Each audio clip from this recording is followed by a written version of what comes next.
Budget आ चुका है और नया टैक्स स्लैब भी आ गया है। इनकम टैक्स में बहुत बड़ी राहत भी मिल गई है। 12 लाख रुपए तक आप कोई भी टैक्स इनकम पर नहीं देना है। लेकिन बहुत सारे दर्शक ये सवाल पूछ रहे हैं, बहुत सारे लोगों के मन में कन्फ्यूजन आ गया है कि अगर 12 लाख रुपए तक कोई टैक्स नहीं है तो फिर 0 से 4 लाख पर 5%, शून्य उसके ऊपर की स्लैब पे 5%, ये सब स्लैब क्यों हैं?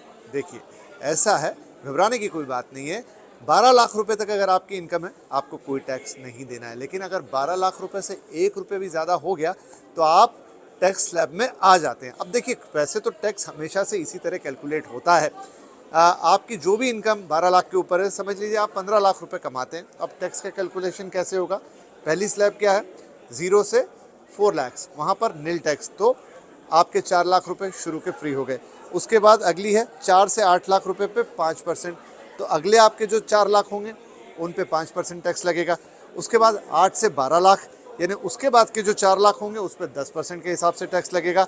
और 12 से 16, यानी आपके लिए बच गए वहाँ सिर्फ 3 लाख, तो वहाँ पर अगली टैक्स स्लैब लगेगी, यानी वहाँ 15% के लिहाज से आपके ऊपर टैक्स लगेगा। तो ऐसा नहीं है कि अगर आपकी 12 लाख से ज़्यादा इनकम है तो आपके ऊपर कोई टैक्स ना आए। वो तो इस हिसाब से कैलकुलेट होगा। ऐसा भी नहीं होगा कि सीधे उस स्लैब का टैक्स आपके ऊपर सीधे 15% लग जाएगा, नहीं।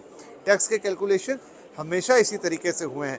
लेकिन हाँ, अगर आपकी इनकम 12 लाख या उससे कम है, आपको कोई टैक्स नहीं देना है। ये टैक्स स्लैब सिर्फ उन्हीं लोगों के लिए है जिनकी इनकम 12 लाख से ऊपर चली जाती है। और जैसा मैंने कहा, हमेशा से टैक्स इसी तरह कैलकुलेट होता आया है। लेकिन हो जाता है कन्फ्यूजन। 12 लाख एक बड़ा फिगर है, लोगों में बहुत उत्साह आ गया तो लगा अरे भाई टैक्स तो नहीं देना 12 लाख तक, लेकिन फिर ये स्लैब 12 लाख के नीचे वाली क्यों है? अब तो हो गया ना साहब, तो एंजॉय कीजिए। 12 लाख तक अब कोई टैक्स नहीं देना है।